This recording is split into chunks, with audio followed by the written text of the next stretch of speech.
Hello, स्वागत है आप सभी का मेरे यूट्यूब चैनल स्कूल ट्यूशन गुरुजी में। आज हम बात करेंगे कार्यपत्रक 45 की, जो कि 16 अक्टूबर के लिए जारी किया गया है। यह कक्षा 10 के विज्ञान विषय का कार्यपत्रक है या वर्कशीट है। यहाँ विद्यार्थी अपना नाम लिखेंगे और यहाँ अपने कक्षा अध्यापक का नाम लिखेंगे।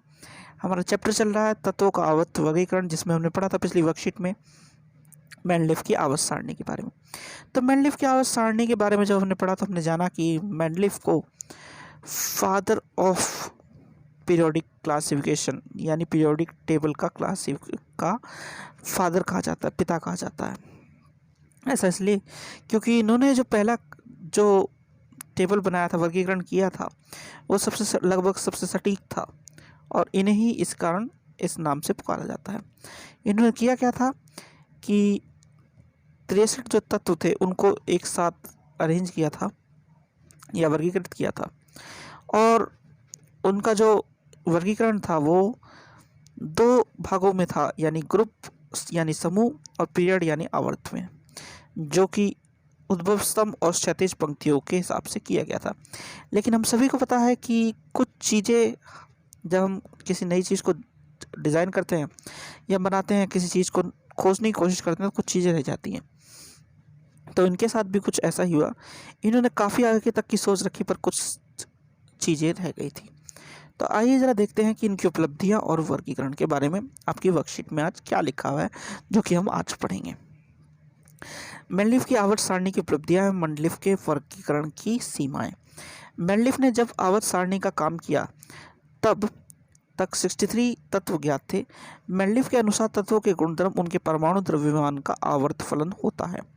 मेंडलीफ की आवर्त सारणी में उद्भव स्तंभ है जो ग्रुप्स यानी समूह कहलाते हैं, और क्षैतिज पंक्तियों को पीरियड यानी आवर्त कहते हैं।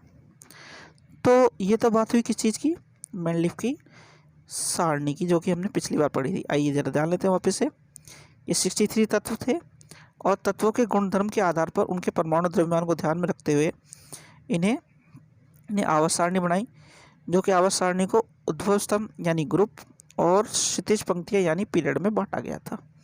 तो उपलब्धियों की बात कर लेते हैं जरा, उपलब्धियां क्या थी इनकी।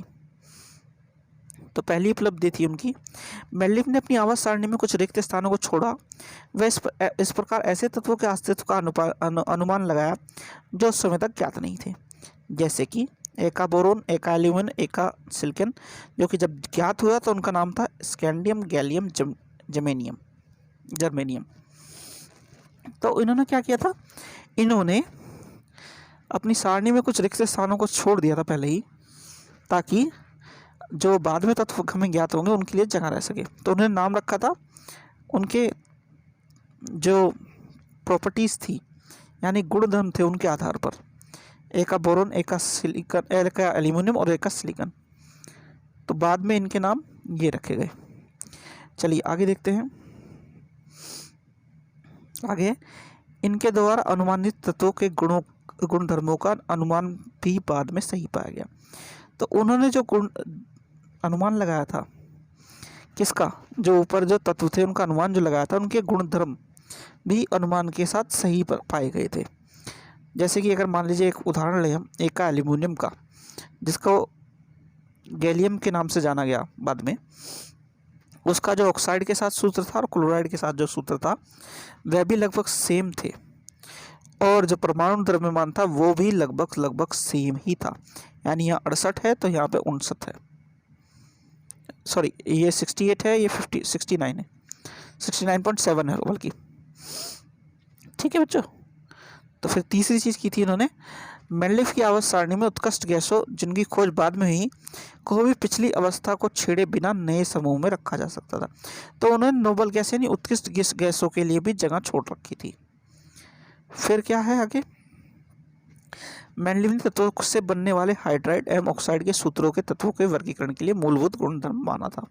तो ये बात हमें पहले से पता है कि उन्होंने हाइड्रोजन और ऑक्सीजन के साथ अभिक्रिया के हिसाब से गुणधर्मों को जाना था। तो अब जरा कुछ सीमाएं देख लेते हैं कि इस सारणी की क्या क्या सीमाएं थी।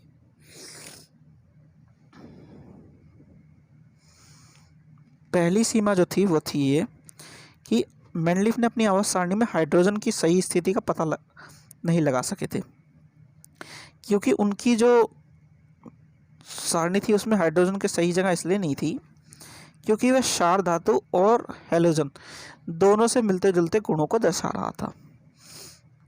यानी कि वह क्षार धातु की भांति ऑक्सीजन और सल्फर के साथ एक जैसे सूत्र बना रहा था, यौगिक बना रहा था, जैसे कि ये दिखाए गए हैं, और हैलोजन की भांति द्विपरमाणु अणु के साथ धातु के साथ अभिक्रिया करके सहसंयोजी यौगिक भी बना रहा था।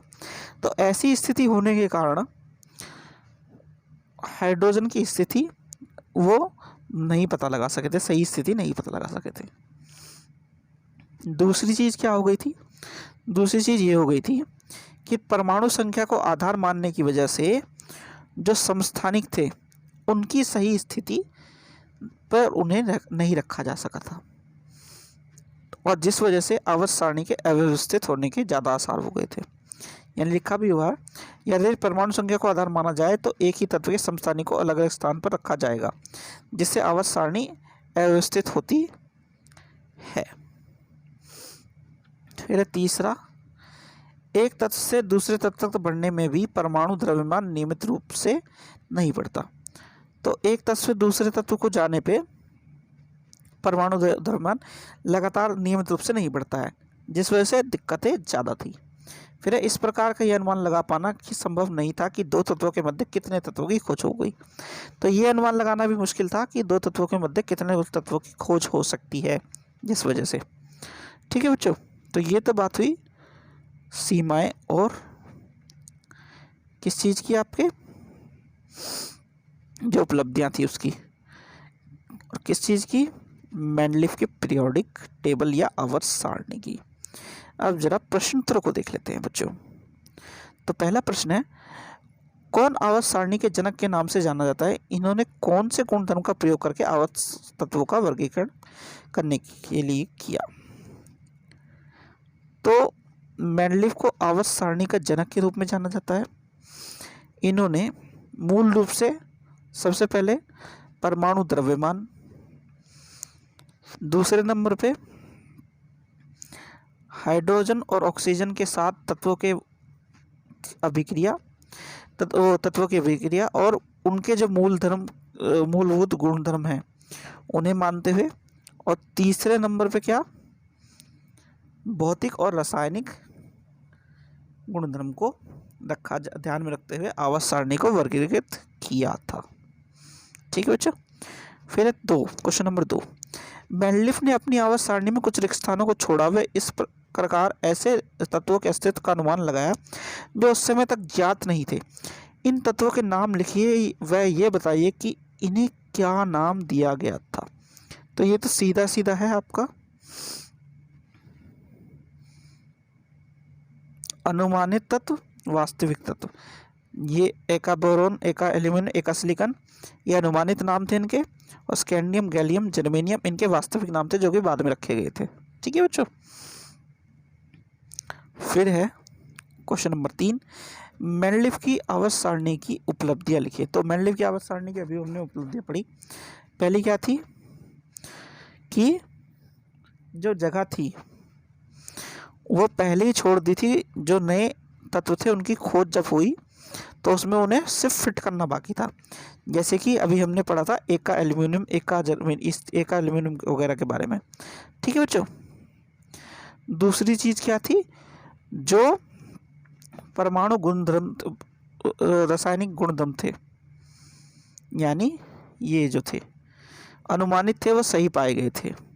तीसरी क्या थी, उत्कृष्ट गैसों की खोज, यानी कि उत्कृष्ट गैसों के लिए भी जगह उन्होंने पहले ही छोड़ दी थी। ठीक है बच्चों। फिर प्रश्न नंबर 4, मेंडलीफ की आवर्त सारणी की सीमाएं क्या क्या थी? तो मेंडलीफ की आवर्त सारणी की सीमाएं क्या क्या थी? पहली चीज, हाइड्रोजन की सही स्थिति का ना मिलना। दूसरी चीज समस्थानिक के बारे में था, और तीसरी चीज क्या थी, तत्वों का सही स्थान पर ना रख पाना। ठीक है बच्चों। तो ये तो बात हो गई आपकी वर्कशीट की, और आपकी वर्कशीट और वीडियो दोनों कंप्लीट हो गई बच्चों।